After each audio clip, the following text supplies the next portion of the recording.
malam semua. Selamat malam semuanya sahabat gas, dimanapun Anda berada. Alhamdulillah, malam ini kita bisa berkumpul dan insya Allah akan sharing tentang ilmu-ilmu Gin Ramadan yang akan disampaikan oleh Ibu Ustazah Konita. Sahabat-sahabat gas, dimanapun Anda berada, saya akan membacakan CV Ibu Konita. Nama lengkapnya adalah Ibu Konita.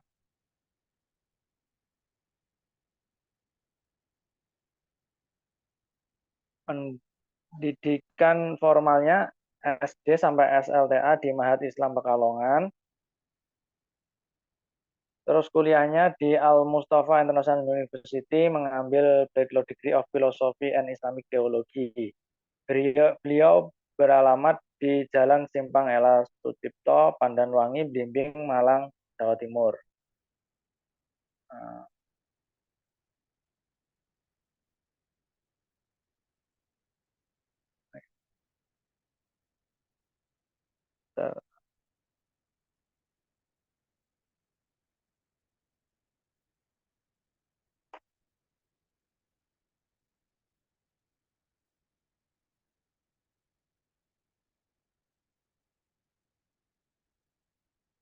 saya bernama Fajar Kurniawan yang akan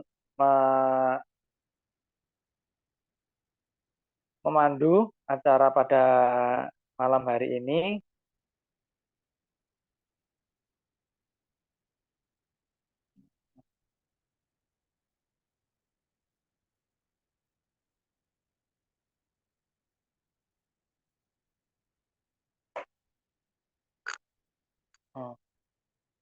Untuk selanjutnya,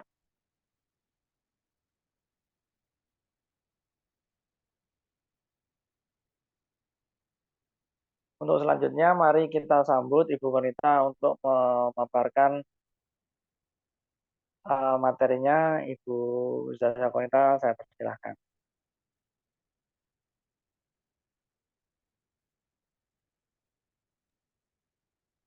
Baik, Bismillahirrahmanirrahim. Assalamualaikum warahmatullahi wabarakatuh. Suara saya terdengar jelas? Terdengar, Ustazah. Alhamdulillah terdengar jelas. Waalaikumsalam. Oke. Alhamdulillahirabbil alamin wassalatu wassalamu ala asyrofil anbiya'i wal mursalin abil qasimil mustafa Muhammad wa ala alihi wa sahbihi mayamin. Alhamdulillah, terima kasih pertama-tama saya ucapkan untuk GAS, untuk Ibu Priska, untuk timnya semua yang sudah memberi saya kesempatan untuk malam hari ini sharing-sharing seputar Ramadan yang nantinya dengan tema-tema yang berseri. Untuk kali ini kita ingin membahas mengenal diri, ya, kenali dirimu dengan judul seperti itu. Nah, namun sebelum itu, karena ini memang ada di bulan Ramadan dan sepertinya mungkin masih di awal-awal, ya, masih di awal-awal, dan sepertinya kajian awal-awal, kajian saya ini kajian di awal-awal dari berbagai rangkaian kajian. Nah, mungkin sedikit mengenai bulan Ramadan. Bulan Ramadan ini adalah menurut berbagai riwayat bulan di mana kita diuji kesabarannya. Bulan Ramadan ini bulan yang kita akan berlomba dalam kebaikan. Bulan jamuan Allah, ya. Kalau di dalam sebelum-sebelumnya di bulan Rajab disebut bulan Allah, bulan Sya'ban disebut bulannya Nabi. Nah, kali ini di bulan Ramadan ini bulannya umatnya Nabi. Jadi di bulan ini kita sedang dijamu oleh Allah Subhanahu wa taala, yang dikatakan oleh Rasulullah bahwa bulan yang awalnya ini rahmat, pertengahannya itu ampunan, dan akhirnya itu di bagian akhir di bulan Ramadan itu keterlepasan kita dari api neraka. Nah, dari bulan Ramadan itu sendiri yang akhirnya bagian dari inspirasi bahwa bulan Ramadan itu artinya dari bahasa Arab artinya Ramadan itu artinya terbakar. Terbakar dengan sangat, dan biasanya Ramadan itu dikatakan tanah yang terbakar. Jadi tanah yang saking terkena matahari begitu panasnya sampai akhirnya dia terbakar dan benar-benar panas seperti itu. Nah, jadi kenapa bulan ini, bulan puasa ini disebut Ramadan? Karena di dalam bulan Ramadan inilah akan ada pembakaran dosa-dosa, pembakaran hawa nafsu. Makanya dikatakan bulan kesabaran itu ya karena ini, seperti itu. Nah, mudah-mudahan kita bisa mengambil sedikit ya pembukaan dari tentang bulan Ramadan ini, karena kita masih di 3 hari ya, 3 hari pertama ini mudah-mudahan kita bisa melanjutkan dengan lebih baik. Nah, dari bulan Ramadan inilah yang akhirnya muncul kata untuk mengenali diri. Muncul langkah atau inisiatif untuk mengenali diri. Kenapa bisa seperti itu? Karena dengan seperti ini kita tahu apa kecenderungan kita. Mengenali diri itu apa sih maksudnya? Mengenali diri itu berarti mengenal diri kita dari berbagai sisi kita, ya, manusia yang terdiri dari jiwa dan raga, kemudian manusia yang jika kita cek lagi ke dalam diri kita ada nafsu, ada hawa nafsu yang tidak ada bedanya dengan binatang, ya, sebagian dari diri kita seperti itu. Namun sebagian lainnya ada yang kecenderungan baik, yang itu termix dengan sempurna dalam bentuk sebagai sosok manusia. Nah, itulah yang akhirnya membuat kita terinspirasi dalam bulan ini, dan bahkan sebagian besar ulama sangat menekankan bahwa bulan Ramadan ini adalah bulan untuk mendidik diri supaya lebih baik. Nah, sekarang tahap awal untuk mendidik diri pastinya yaitu dengan mengenal diri. Seperti contohnya ya, kalau mau dianalogikan, seperti kita waktu membeli rumah misalnya, atau membeli barang. Pertama kita harus tahu dulu, kita harus kenal dulu apa yang kita butuhkan. Misalnya rumah seperti apa yang akan kita bangun, kita harus kenal dulu, harus tahu dulu pertama. Kemudian yang kedua, setelah kita tahu apa yang kita butuhkan, kita paham, dan kemudian baru akhirnya kita membangunnya, maksudnya mendirikan rumah atau membeli rumah yang sesuai dengan kebutuhan kita. Seperti itu. Jadi di tahap awal apapun itu hanya contoh ya rumah tadi. Tapi apapun itu, setiap misalnya kita ingin dekat dengan guru kita misalnya, atau dekat dengan teman kita. Di langkah pertama pasti kita harus kenalan dulu dong. Seperti itu. Pengenalan itu sesuatu yang selalu ada di awal. Jadi Rasulullah bisa di slide buka ininya ya, buka slide-nya mungkin ya. Rasulullah Shallallahu Alaihi Wasallam berkata, orang pandai adalah orang yang mengenal kadar dirinya, dan orang bodoh adalah orang yang tidak mengenal kadar dirinya. Di dalam slide sudah saya tuliskan seperti itu. Jadi ini salah satu yang mendorong kita untuk mengenal diri kita, yaitu pertama dari ucapan Rasulullah ini, bahwa orang yang pandai itu bukan orang yang mempelajari berbagai ilmu pengetahuan, orang yang mempelajari berbagai cabang ilmu pengetahuan atau lulusan tertentu atau apapun itu. Tapi orang pandai menurut Rasulullah adalah orang yang mengenal kadar dirinya. Kenapa bisa seperti itu? Nanti akan kita bahas pelan-pelan. Ini salah satu yang memotivasi kita. Dan kemudian di sini dilanjutkan oleh Rasulullah berkata, barang siapa yang tidak mengenal dirinya, maka ia tidak mengenal apapun. Kenapa bisa seperti itu? Karena pengenalan terhadap diri sendiri itu adalah langkah dasar, ya, yang seharusnya seseorang selesaikan dulu di situ, ya, selesaikan dulu bahwa dirinya ini apa, siapa, seperti itu, potensinya apa, kemudian dari mana dia berasal, seperti itu pertanyaan-pertanyaan dasar yang sangat mengusik manusia sebetulnya. Jika kita sadari, ya, ibaratnya kalau boleh saya analogikan, orang yang misalnya pingsan, kemudian dia bangun tersadar, pertanyaan pertama yang akan ditanyakan orang itu, kemudian dia sadar dia berada di tempat yang asing, dia tidak tahu dia di mana. Yang pertama akan dia tanyakan adalah di mana aku.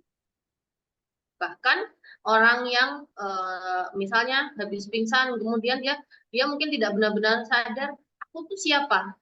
Pertanyaan dasar manusia. Setiap manusia akan mempertanyakan ini sebetulnya, ya. Sebetulnya waktu kita kupas lebih dalam, bahwa jika kita tanggalkan semua apa yang kita pernah ketahui, maka sesuatu yang paling dasar, pertanyaan yang paling mendasar adalah siapa aku, di mana aku, terus kemudian kenapa aku bisa di sini. Nah, itu pertanyaan-pertanyaan dasar yang seharusnya dijawab, tidak diabaikan. Karena jika diabaikan, imbasnya suatu hari akan datang sebuah problem-problem yang dari dasarnya aja dia belum bisa menjawab, kenapa aku ada di sini, kenapa Allah menciptakan aku, kenapa aku diciptakan sebagai manusia, tidak tumbuhan saja atau sesuatu yang lain, misalnya seperti itu. Nah, hal dasar ini, pertanyaan-pertanyaan dasar ini sudah Rasulullah, sudah Allah SWT tekankan di dalam ayat Al-Quran. Rasulullah juga menekankan dalam hadis-hadisnya bahwa mengenal diri sendiri adalah sesuatu yang paling dasar, yang jika tidak dilakukan, maka sekarang dia nggak kenal diri sendiri, bagaimana dia mau mengenal sesuatu yang lain, ya, seperti itu. Jadi kadar diri sendiri itu perlu dikenal. Jadi kapan dia akan lelah, kapan dia harus bangkit, kapan dia harus berhenti, kapan seseorang ini harus terus maju, menahan hawa nafsunya, kapan dia dikatakan sakit, kapan, itu semua harus dipahami setiap masing-masing orang. Nah, di sini ada saya berikan contoh bahwa ada pertanyaan siapa saya, siapa aku, itu adalah sesuatu yang sangat mengusik, hingga ada beberapa buku-buku yang saya cantumkan di situ. Buku itu di sini ada, di sini bahkan semua cabang ilmu ya menyepakati hal ini, sampai ada buku yang memberi informasi sendiri mengenai seni mengenal diri sendiri, ya. Ini lebih ke psikologi, ya. Kemudian bahkan ada Alexis Carrel ini, beliau ini meneliti beberapa waktu, ya, cukup lama, yang akhirnya menyimpulkan dan membuat buku dengan manusia eksistensi yang tidak diketahui, ya. Jadi sampai judulnya diberi judul seperti itu, bukunya itu sampai diberi judul seperti itu, karena saking rumitnya, kompleksnya manusia itu, hingga hingga benar-benar unik gitu ya, benar-benar tidak bisa diketahui gitu. Nah, jadi ini hanya 2 contoh ya yang saya cantumkan di sini. Sebetulnya ada banyak lagi contoh-contoh mengenai bahwa siapa aku ini sangat mengganggu manusia, yang maksudnya benar-benar mereka melakukan berbagai analisa, berbagai survei, berbagai kegiatan yang ingin mencari tahu sebetulnya aku tuh siapa, ya seperti itu. Jadi itu sesuatu yang sangat mengusik sebetulnya. Nah, di sini saya berharap ini kan karena pesertanya mungkin ini ya tidak terlalu banyak. Jadi saya berharap di sini kita interaktif dan bisa benar-benar mendapatkan sesuatu yang dari kajian ini, ya tidak hanya saya tidak ingin hanya memaparkan materi dan lewat begitu saja, tapi memang benar-benar bisa menjadi modal kita untuk kemudian kita melangkah lagi. Nah, mungkin boleh dibantu mengetikkan di chat ya, di chat aja. Nanti kita akan bahas di akhir siapa diri Anda, siapa diriku, siapa kita, ini siapa gitu lah. Apapun yang akan yang akan Anda tulis di kolom chat ini akan sangat berguna. Nanti di akhir kita akan bikin proyek yang akan berkaitan dengan materi kita. Bisa ditulis siapa aku misalnya ya, contohnya aku seorang ibu, aku seorang perempuan misalnya, atau apapun itu, tulis saja di situ supaya benar-benar kita sedang progres mengenal diri. Seperti itu. Sambil nanti sambil ditulis, nanti kita baca di akhir materi ini ya, insya Allah. Saya lanjutkan sedikit. Ada beberapa metode ya, ada beberapa metode orang untuk mengenal diri sendiri. Itu ada beberapa metode. Salah satunya yang pertama dengan eksperimen sains ya, seperti itu yang lebih berkenaan dengan fisik ya. Misalnya manusia itu kulit manusia itu ternyata ada atom-atom yang sekian, yang kemudian ternyata mata manusia ini bisa menjangkau penglihatan dengan kekuatan cahaya sekian, misalnya seperti itu. Nah, itu pengenalan manusia dengan cara eksperimen dan sains ya. Nah, itu kemudian yang kedua, pengenalan manusia, mengenal diri sendiri, mengenal manusia dengan logika dan wahyu Allah ya, maksudnya dengan pemikiran. Kita berpikir kata-kata dari salah satu ini ya, mungkin yang sudah sangat familiar, kata-kata dari salah satu filsuf besar, aku berpikir maka aku ada. Jadi maksudnya berpikirnya manusia adalah menunjukkan bahwa dia ada, seperti itu. Atau mengenal diri manusia dengan logika itu seperti apa, contohnya aku tidak kuat, emosiku tidak kuat ketika aku ditimpa musibah yang berkenaan dengan anakku misalnya, seperti itu, sesuatu yang diproses dengan akal. Kemudian dan dari wahyu Allah, salah satunya metode ingin mengenal diri sendiri itu gimana caranya, salah satunya dari wahyu Allah.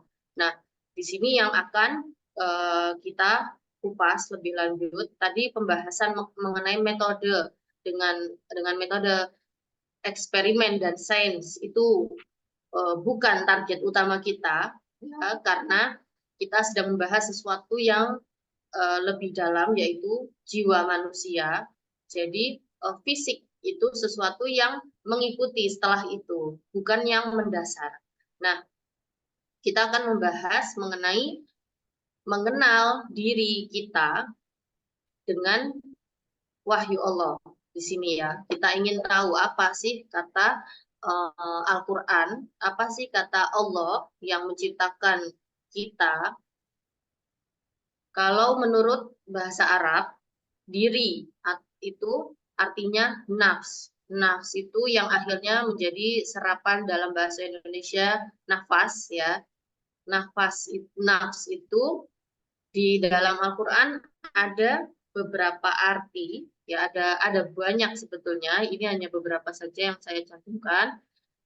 Nafs itu eksistensi suci terkait Allah sendiri, yang di sini tuh dalam Al-Quran disebutkan ayatnya kul lillahi kataba ala nafsihi rahmah. Jadi Allah mewajibkan dirinya, nafsnya untuk kasih sayang, untuk berkasih sayang. Jadi Allah berkasih sayang, nafs diri Allah sendiri. Seperti itu yang terkait dengan Allah. Kemudian yang kedua, jiwa atau nyawa yang sering kita temui di dalam Al-Quran berkenaan dengan nyawa seseorang. Allahu yatawaffal anfus. Allah akan mengambil atau mencabut nyawa-nyawa dari manusia hina mautiha saat mereka meninggal. Nah, kemudian yang ketiga, hati. Nafs itu disebut sebagai hati, ya, diartikan sebagai hati. Yang di sini berkenaan mengenai prasangka. Dalam ayat ini yang berbunyi ta'ifatun qad ahammathum anfusuhum. Jadi berkenaan dengan prasangka sebuah kelompok tentang Allah. Jadi tentang hati, berkenaan dengan hati seseorang. Kemudian yang keempat, Al-Quran mengartikan nafs atau diri itu Robbana dolamna anfusana. Salah satu doa yang mungkin ini ya, di beberapa doa penggalang ini digunakan bahwa manusia ini juga nafs ini, yang diri sendiri ini adalah pelaku kedoliman atau pelaku kezaliman. Nah, itu sesuatu yang tidak positif ya. Nah, kemudian yang kelima, tidak hanya tadi itu aja, tidak hanya pelaku kezaliman, tapi sebetulnya manusia itu juga bagian dari tanda Allah, bagian dari ayat Allah. Ayat itu tanda, bagian dari tanda-tanda keberadaan Allah. Di sini yang saya tulis ayatnya, sanurihim ayatina fil afaqi wa fi anfus. Bi afaqi wa fi anfusihim hatta yatabayyana lahum annahul haq. Nah, jadi betapa manusia ini potensial dalam berbagai hal ya. Ini baru beberapa saja, baru 5 saja yang saya ambil. Tapi sebetulnya ada banyak lagi yang Allah jelaskan di dalam Al-Quran. Apa sih diri manusia ini apa gitu. Nah, salah satunya yang mungkin akan jadi pembahasan untuk sesi-sesi berikutnya, yaitu sanurihim ayat. Ini kami akan memperlihatkan kepada mereka tanda-tanda kami di alam semesta ini dan di dalam diri mereka sendiri. Jadi Allah menunjukkan dirinya, tanda-tanda akan keberadaan dirinya di afaq, di alam semesta, dan di dalam diri manusia. Jadi kalau boleh kita bagi, kalau di dalam teologi Islam itu salah satu bukti keberadaan Allah adalah menengok ke dalam diri, yaitu manusia sendiri, dan di alam semesta. Jika manusia ini belum selesai, yang paling dekat sebetulnya ya diri kita sendiri yang dari dalam, ya kan. Namun manusia ini lebih cenderung melihat, oh ya alam semesta ini teratur. Alam semesta ini, oh berarti setiap pengatur itu butuh, setiap keteraturan itu butuh pengatur. Ya, karena kita tidak meyakini sesuatu itu ada dengan sendirinya. Kayak misalnya laptop ini, dia tidak tiba-tiba ada jreng gitu ya. Tapi pasti ada orang yang membuatnya. Maka alam semesta yang begitu kompleks, itu pasti ada yang mengatur, yang begitu teratur, maka pasti ada yang mengatur, dan pengatur itu adalah Allah. Seperti itu kan. Tapi sesungguhnya yang harus kita cek, yang seharusnya lebih bisa kita pahami itu di dalam diri kita. Manusia ini bagian dari alam semesta yang di dalam ilmu alam ya atau kosmologi, manusia ini adalah makrokosmos ya, disebut makrokosmos atau mungkin nanti bisa dicari sendiri. Jadi manusia ini adalah bentuk dari alam semesta itu sendiri. Alam semesta itu ada di dalam diri manusia yang keteraturan kita bisa temukan. Terus kemudian kalau ada sesuatu yang tidak seimbang, ya adalah itu yang namanya bencana alam ya, seperti di luar kita lihat bencana alam, banjir misalnya karena buang sampah sembarangan, misalnya seperti itu. Di dalam ketidakseimbangan hormon lah atau apalah, itu semua ada di dalam diri manusia. Sama aja. Jadi mikro atau makrokosmos yang disebut, sebagian menyetujui manusia sebagai makrokosmos ya. Ada yang sebagian mengatakan mikrokosmos, maksudnya alam semesta dengan versi kecil ya di dalam diri manusia. Nah, itu semua Allah berikan. Jadi manusia ini tidak hanya memiliki berbagai tadi ya, itu 1, 2, 3, 4, 5 dari nafs, itu penjelasan dari nafs yang Allah berikan di ayat-ayat Al-Quran. Tetapi yang paling besarnya manusia itu tanda-tanda dari Allah itu sendiri, keberadaan Allah. Jadi bukan ketika kita tahu seperti ini berarti alam semesta dan manusia adalah manifestasi dari keberadaan Allah. Ya, menurut ini disampaikan oleh Ibnu Arabi dengan bahasa yang sangat sangat indah ya, menurut saya sangat bagus sekali. Ibnu Arabi kita ketahui beliau adalah filsuf besar dan sufi, bahkan ada yang mengatakan bapak sufi seperti itu ya. Dan jadi menurut Ibnu Arabi, manusia dan alam semesta adalah bentuk dari keberadaan Allah. Jadi manifestasi atau ini loh, kalau kamu mau melihat Allah itu seperti apa, kamu tidak bisa melihat Allah, tapi kamu bisa lihat ciptaannya. Seperti itu, ibaratnya seperti itu. Nah, oke, sampai sini mungkin di lewat slide berikutnya. Nah, sekarang kita mau bahas apa sih pengaruhnya dari kita tuh mengenal diri sendiri itu apa yang akan yang dampak positif ya, maksudnya sesuatu efeknya apa bedanya kita yang sedang berusaha mengenal diri kita dengan orang yang tidak mengenal diri ya, efeknya apa. Oke. Nah, yang pertama yang pasti berdasarkan hadis tadi dari Rasulullah bahwa man arafa nafsah faqad arafa rabbah, yang ini sudah biasanya sufi ya, cabang ilmu sufisme, mistisisme, filsafat sering menyebut ini. Barang siapa yang mengenal dirinya, maka ia telah mengenal Tuhannya. Nah, jadi karena manusia ini adalah manifestasi Allah, maka mengenal manusia atau mengenal diri kita sendiri itu akan kita akan mengenal Allah dengan lebih baik, seperti itu. Sekarang kita tahu bahwa kita ini misalnya ya, contohnya salah satu sifat Allah ya, sifat Allah Maha Penyayang. Kita kasihan melihat misalnya hewan terlantar misalnya.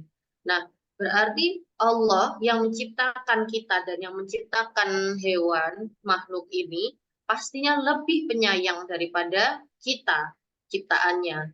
Seperti itu. Jadi mengenal Allah bahwa misalnya ya, contoh berikutnya, bahwa Allah itu maha Maha pemberi rezeki misalnya. Maka waktu kita merasa kita perlu bersedekah, kita kesian sama seseorang, kita berikan bersedekah ya, maka Allah pun Maha pemberi rezeki itu. Jadi skalanya tuh kalau bisa dibilang tuh frekuensinya tuh lebih kuat ya. Ibaratnya kalau di dalam filsafat Islam selalu memberi contoh bahwa Allah ya, Allah atau kita menyebutnya sebagai pengatur ya, sang pemilik, sang maha sempurna ini ibaratnya itu seperti uh, matahari yang yang matahari ini akan menyinari setiap bagian, setiap tempat, tapi setiap tempat itu ada yang berwarna gelap, ada yang berwarna putih, ya seperti itu. Yang putih ketika kena sinar matahari akan memantulkan sinarnya, walaupun dengan dengan kadar yang tidak sebesar saat matahari menyinari dia, tapi dia juga akan menyinari sesuatu benda lagi yang lain. Seperti itu. Jadi ketika kita mengenal diri kita dan kita menyambungkan, membuat relasi yang pasti bahwa kita adalah ciptaan dan Allah itu adalah pencipta, bahwa kita ini selalu fitrah kita ini selalu mengakui bahwa ada yang namanya maha sempurna, maka otomatis kita akan meniru Allah, akan mengenal Allah dengan lebih baik, meniru Allah dengan apapun yang kita mampu. Selama ini kita tahu Asmaul Husna, di situ ada sifat-sifat baik Allah yang bisa kita tiru ya. Jadi otomatis sesuatu kita ketika menyukai sesuatu, menyukai seseorang, menyukai siapapun, kita akan menirunya. Otomatis seperti itu. Nah, waktu kita mengenal diri kita dan kita mengenal siapa ciptaan kita, pasti otomatis kita akan berusaha meniru. Ya Allah, ternyata kamu tuh pemaaf. Allah, engkau pemaaf, maka aku harus pemaaf juga. Allah maha pemberi, maka kita juga harus memberi juga. Allah maha sempurna, apapun itu. Kita akan berusaha mendekati kesempurnaan itu walaupun dengan kadar yang pastinya sangat jauh di bawah pencipta, seperti itu. Tapi apapun itu, langkah kita untuk menjadi lebih baik itu adalah karena pengaruh kita mengenal Allah. Itu yang pertama. Pengaruhnya ketika kita mengenal diri, maka efeknya adalah mengenal Allah. Kita jadi mengetahui bahwa kita ini fana, ya, tidak abadi. Maka tapi kita mencintai keabadian, berarti ada suatu alam yang akan ada keabadian di situ. Seperti itu ya. Maaf ya kalau pembahasannya jadi lebih ke arah irfan gitu. Nah, kemudian pengaruh yang berikutnya, jadi ketika kita mengenal diri kita, tadi seperti yang di awal saya sampaikan, setelah kita mengenal diri kita, maka akan ada yang namanya perbaikan diri. Ya, karena tadi di awal pertama kita ingin memperbaiki diri, inisiatif untuk memperbaiki diri itu karena kita sudah tahu dulu, kenal dulu apa yang kita butuhkan, apa kekurangan kita, apa kelebihan kita, apa kebutuhan kita. Akhirnya muncullah yang namanya perbaikan diri. Oke, berarti karena aku begini, maka aku bisa begini, aku tidak bisa begini, maka apa yang harus aku lakukan? Misalnya kekurangan saya misalnya ya, saya misalnya saya kurang membaca Al-Quran, ini sesuatu yang contoh saja ya. Saya misalnya masih sering ngerasani orang ini ya. Setiap hari saya ngerasani orang atau ngegibahin orang. Oke, itu kekurangan saya. Berarti saya harus mengurangi gibah, misalnya seperti itu. Saya malas bersedekah kepada orang ini. Oke, itu kekurangan saya. Berarti saya akan berusaha sedekah kepada orang ini. Seperti itu, ya. Ketika kita mengenal diri kita, efeknya yaitu akan ada perbaikan-perbaikan. Misalnya saya tidak bisa meninggalkan gula. Oke. Sedangkan saya tahu kalau gula itu tidak baik. Oke, berarti apa langkah berikutnya? Ya berarti kurangi seperti itu. Nah, itu disadari perlu mengurangi gula itu disadari ketika dia sadar, tahu, dia kenal bahwa dirinya itu akan berbahaya kalau terus konsumsi gula seperti itu. Contoh ya. Oke, kemudian efeknya apa? Oh ya, pengaruh tadi ya masih di pengaruhnya apa? Tadi pertama mengenal Allah, kemudian yang kedua perbaikan diri, dan yang ketiga mengenal tujuan hidup, mengenal tujuan hidup. Di sini saya menukil hadis dari Rasulullah rahimahullah, Imron arofa min aina wa fi aina wa ila aina. Jadi Rasulullah berkata, Allah merahmati orang yang mengetahui dari mana asalnya, di mana dia berada, dan akan kemana. Jadi penciptaan manusia itu tidak ada yang sia-sia, ada tujuannya.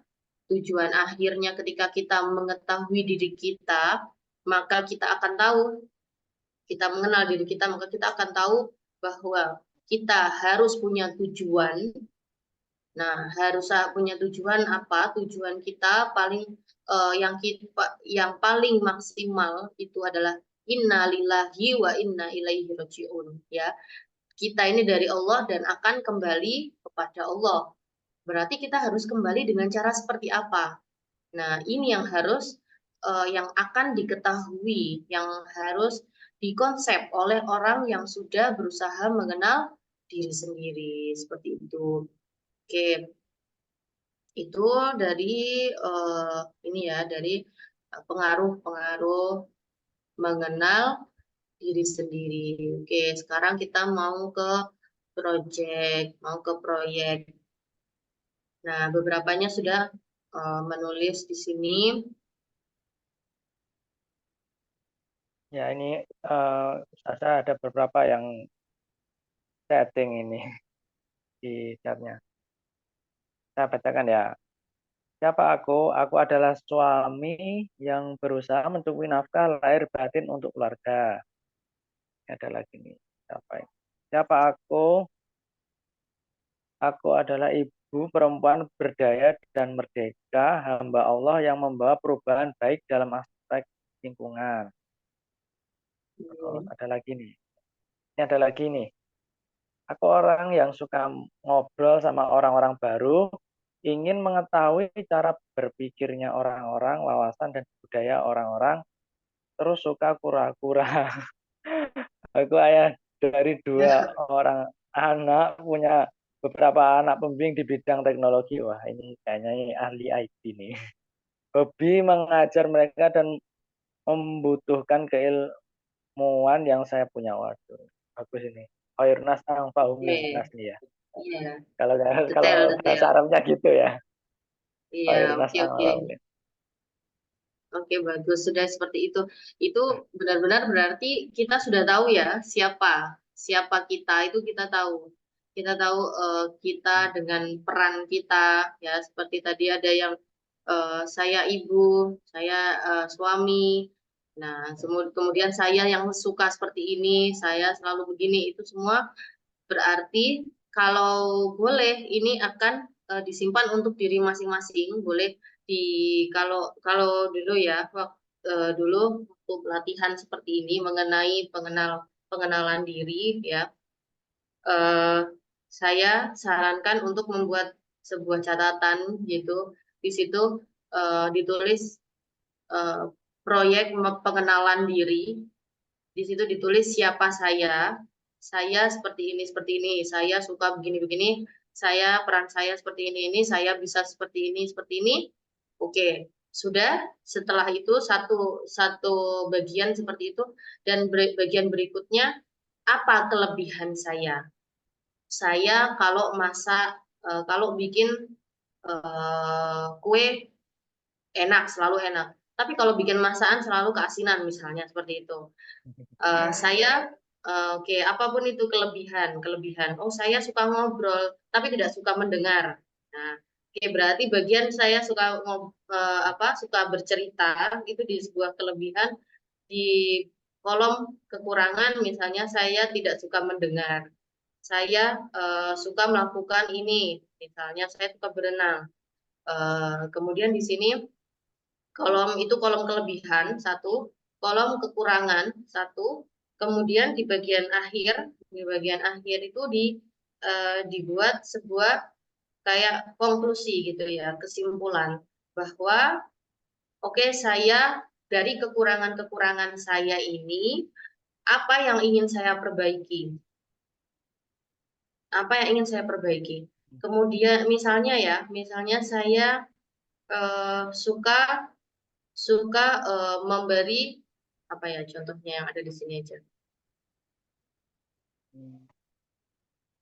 Oke, misalnya saya Memberi bimbingan anak di bidang teknologi. Oke, seperti itu ya, misalnya itu suka kelebihan. suka Itu berbagi ilmu kelebihan. istilahnya. Ya, Ya, oke.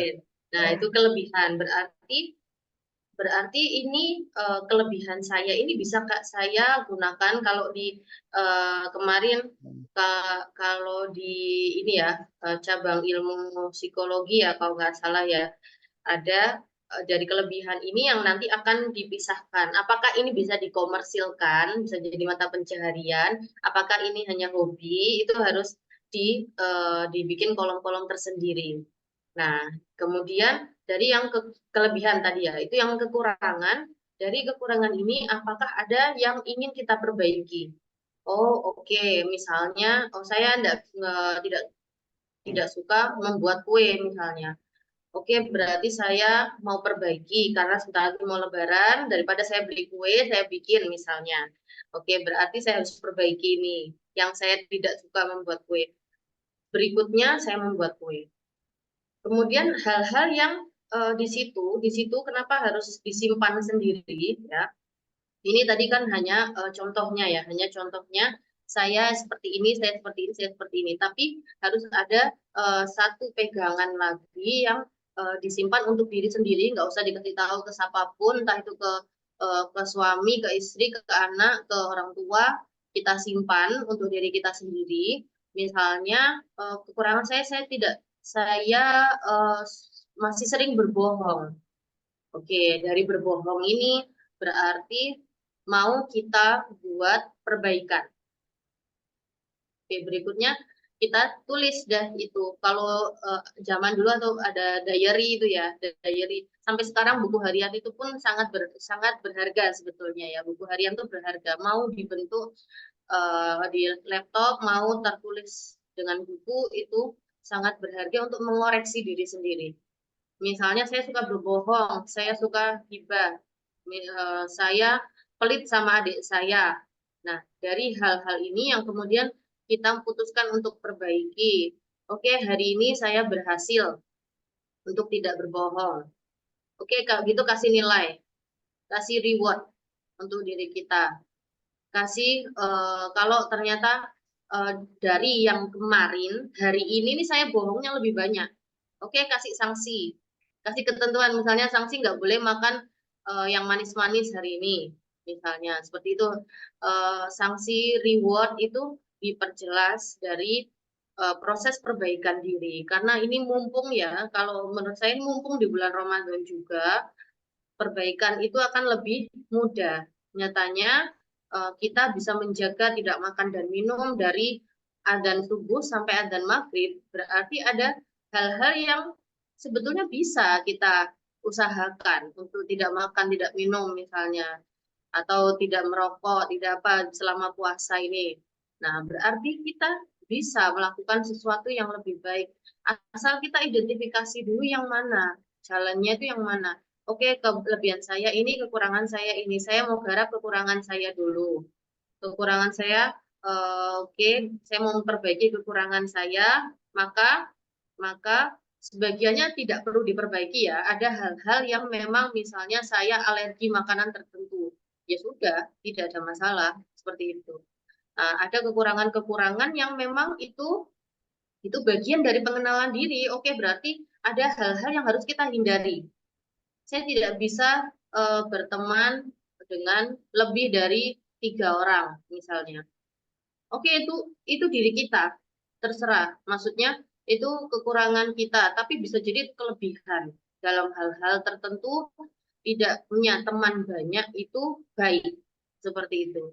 Jadi itu bagian dari pengenalan diri kita yang harus kita oke, nggak ada masalah seperti itu. Ya, itu saya dan nggak ada masalah, nggak akan pengaruh dengan akhirat saya seperti itu. Tapi ada hal-hal yang mungkin akan berpengaruh seperti tadi bohong atau ini ya apa ghibah misalnya atau naudzubillah ya naudzubillah min dzalik misalnya mencuri atau apa. Nah, itu sesuatu hal-hal yang harus misalnya kita masih suka ngomong kotor misalnya. Nah, itu sesuatu yang harus kita perbaiki yang akan nanti kalau tidak kita perbaiki ini imbasnya akan bermasalah dalam akhir ending kita ya, karena kita berharap semua husnul khotimah, jadi pastinya kita berharap arahnya ini kita dengan mengenal diri kita akan tahu bahwa kita ini memiliki tujuan hidup dari Allah yang sebenarnya kita ini ciptaan yang luar biasa ya, sampai disebut sebagai manifestasi Allah seperti itu. Oke, kira-kira gimana ini proyeknya bisa untuk seri-seri berikutnya berjalan? Insya Allah. Barangkali teman-teman ada yang bertanya, silakan di chat. Oh, ini ada Kak Rosa ini. Setting personal akan mau menyampaikan apa ini? Kak Rosa, monggo Kak Rosa. Ini Kak personil, Kak personil saya mau menyampaikan apa ini? Kak Rosa. Sebentar. Wah, pertanyaan atau apa ini Kak Rosa? Kayaknya serius sekali ini. Oh, ini Excited sekali. kayaknya ada pertanyaan di kolom chat deh. Oh iya, iya. Sebentar. Ini di kertas nih. Oh ya, di kertas biasa atau manila besar Utaza? Ya. Itu tergantung Untuk ini kelebihan. ya, tergantung orangnya ya. Kalau di Manila besar itu akan dilihat orang lain, resikonya seperti itu. Iya. Nah, kalau di buku itu tadi ada yang bertanya juga ya, buku diary itu ya. Ya, oh Tidak, ya.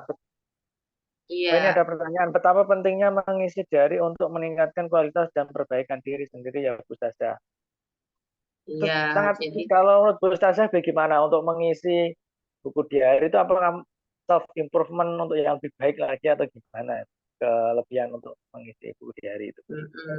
Oke, jadi sebetulnya sama aja, pada dasarnya ini sama, tapi diary itu lebih terkesan privasi.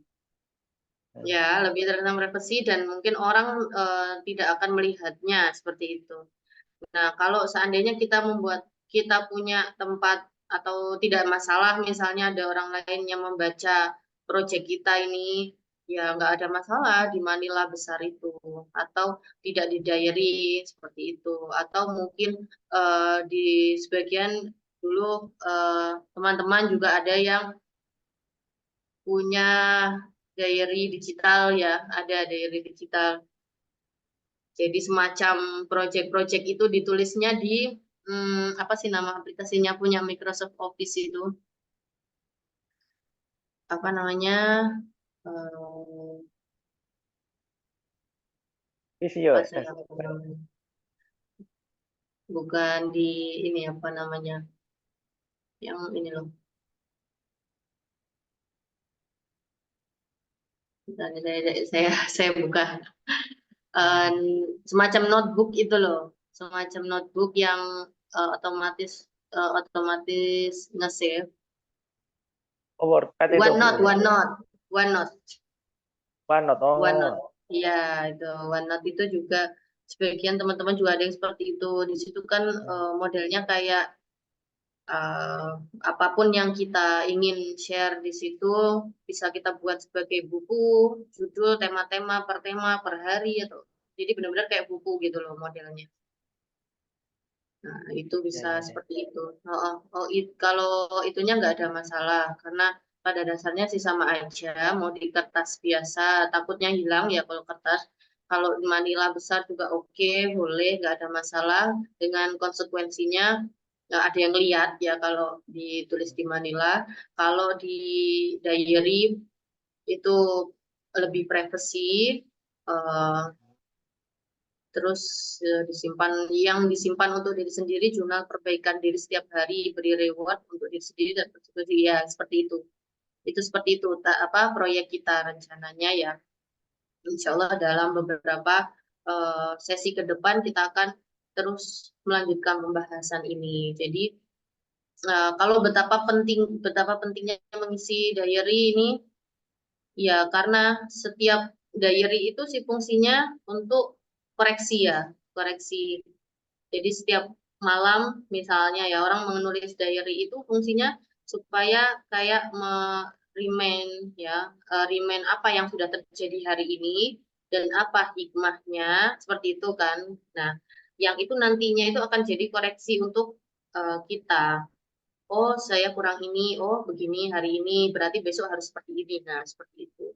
Intinya sebetulnya apapun itu, intinya kita ini kepengen kita sadar bahwa kita ini sedang menjalani sebuah hidup yang bukan tanpa tujuan, seperti itu. Oke, mungkin sampai di sini aja ya, karena kayaknya sudah habis ini waktunya. Betul? Atau masih ada yang mau ditanyakan? Barangkali sahabat-sahabat gas ingin bertanya, bisa lewat kolom chatting atau langsung. Kayaknya sudah jelas semua ini. Oh, ini ada lagi. Kalau mengenal diri sendiri adalah mengenal Allah. Ini sangat penting banget usaha. Ini pertanyaan ini. Pernyataan ini. Pernyataan. Pernyataan. Kalau mengenal diri sendiri adalah Allah.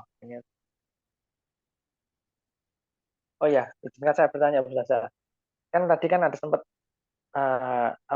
barang siapa mengenal dirinya, pasti dia akan mengenal Tuhannya.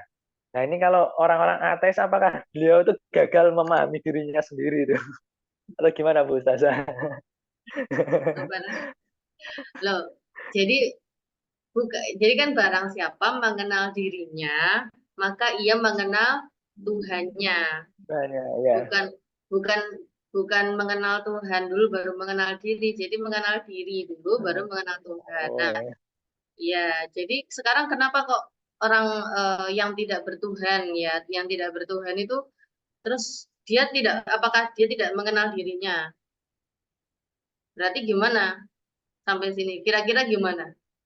Tahu menurut ya saya lemparkan kembali. Kira-kira kalau tidak, apakah dia dikatakan tidak mengenal diri karena tidak mengenal Tuhannya, karena dia tidak punya Tuhan gitu loh. Terus gimana mengenal diri? Ya, mesti dia kenal dirinya. Mesti dia tahu tujuan hidupnya. Ini punya orang ateis itu mesti punya tujuan hidup, punya visi Iya, misi. iya, iya. Sebetulnya tidak ada. Sebetulnya mereka yang merasa tidak bertuhan, padahal ada yang mereka tuhankan sebetulnya. Apapun itu ilmu pengetahuannya, yaitu mereka tuhankan itu. Oh Iya, iya. tidak benar-benar oke tidak bertuhan, tidak berallah mungkin. Tapi Tuhan dengan versi mereka, entah itu sains, entah itu apa, ya itu semua pasti karena sesuatu kita meyakini sesuatu yang sempurna itu sesuatu yang pasti gitu loh. Jadi entah itu disebut Tuhan sama mereka atau tidak, tapi di dalam diri ini pasti mengakui sesuatu bahwa iya Tuhanku adalah keteraturan yang tidak akan mereka sebutkan itu. misalnya Oh, seperti itu. oke. Iya, jadi saking kita tuh mengatakan ateis tidak bertuhan karena tidak bertuhan dengan makna yang sama ini. Tidak seperti Oh, umat Islam, umat Kristen, atau agama-agama yang lain seperti itu. Dengan iya, iya. Tuhan yang tidak dikatakan Tuhan gitu. Seperti kaum kapitalis yang menuhankan uang itu, Bu ya. Iya, sama Ya. saja, sebetulnya sama aja. Kaum-kaum itu. Mm-mm. Iya. Ya, barangkali ada teman-teman yang mau tanya lagi.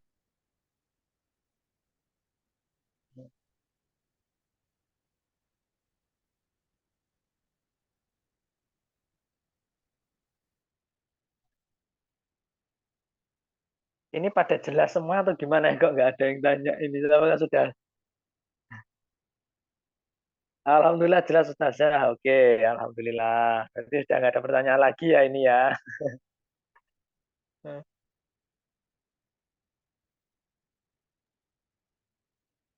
Insya Allah sudah jelas ya.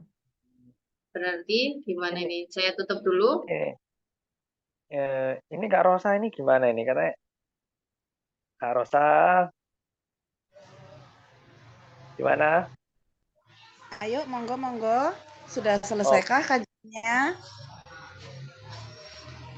alhamdulillah sudah selesai. Alhamdulillah. Ini saya mau menyampaikan tentang produknya gas. Kedengeran nggak suaranya? Kedengaran Kak, kedengaran.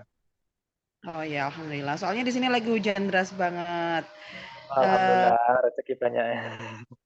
ya, alhamdulillah ya yang bisa berpartisipasi malam ini. Pada peserta, terima kasih atas kehadirannya. Nah, ini kita mau spill-spill nih, ada produk yang cocok banget dengan suasana beberapa waktu belakangan ini. Sekarang kan lagi musim pancaroba ya, udah mulai masuk pancaroba. Nah, ini ada 2 produk yang insya Allah cocok banget buat kita. Mbak Friska, boleh minta bantuannya, Kak? Nah, yang pertama ini ada body balm. Jadi ini dia seperti yang tercantum di situ ya, komposisinya ada cocoa butter, extra VCO, clove, adas, eucalyptus, peppermint, dan citronella. Nah, itu fungsinya untuk tubuh kita adalah untuk yang paling terasa banget adalah untuk menghangatkan, kemudian juga melembabkan, antiinflamasi, dan mengurangi gejala flu dan batuk. Nah, ini pas banget buat kita nih.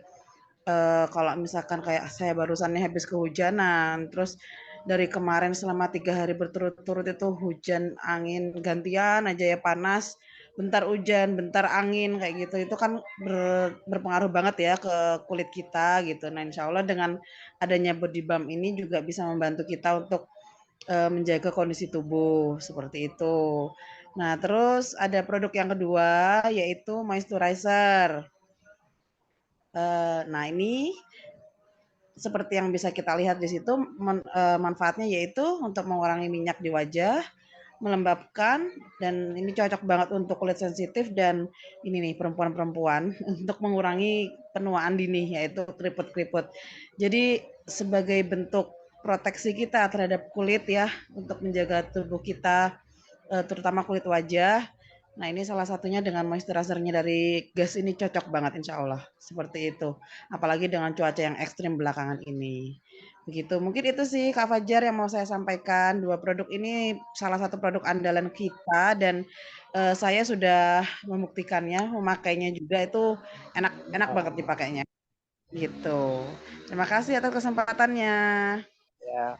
Untuk produk lebih lanjut bisa lihat di gas produk Kak ya, yang IG-nya yang gas produk itu Kak ya.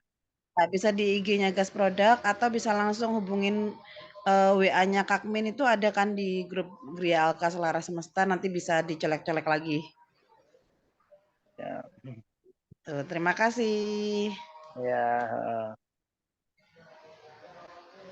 sama-sama. Dadah Kak. Untuk teman-teman, gas, terima kasih sudah meluangkan waktunya.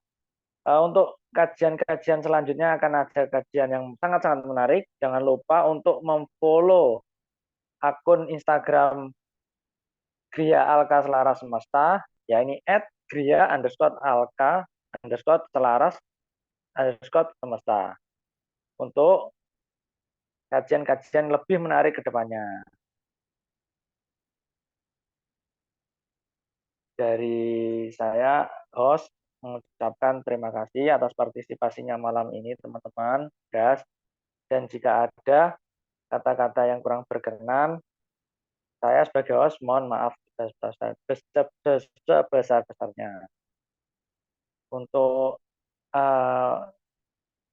Ibu Ustazah Konita, kami ucapkan terima kasih sebesar-besarnya atas meluangkan waktu untuk berbagi ilmu tentang mengenal diri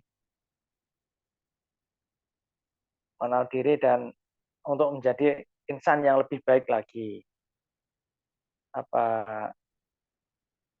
Untuk selanjutnya closing statement dari Ibu Ustazah Konita untuk mengakhiri sesi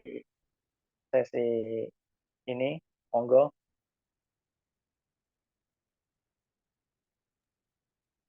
Baik ya, mungkin sebagai closing statement aja bahwa kita ini tidak diciptakan oleh Allah dengan sia-sia, ya, dengan kita diciptakan dengan sebuah tujuan besar yang karena tujuan itu maka kita harus menjadi benar-benar menyadari diri kita, menyadari siapa kita, supaya kita benar-benar bisa sampai sesuai dengan tujuan penciptaan kita. Mungkin itu saja. Silakan, Mas. Ya, sebelum mengakhiri ini, mari kita berfoto-foto bersama, Bu. Kakak operator dan semua teman-teman gas yang bersedia untuk membuka kameranya, kita foto-foto bersama sebagai kenangan. Oke, saya hitung ya. Oke. Siap-siap. 3, 2, 1. Oke, terima kasih. Terima kasih. Terima kasih semuanya. Terima Saya pamit kasih. dulu. Ya, terima kasih Bu Ustazah. Terima kasih banyak. Assalamualaikum. Izin undur diri. Waalaikumsalam. Waalaikumsalam.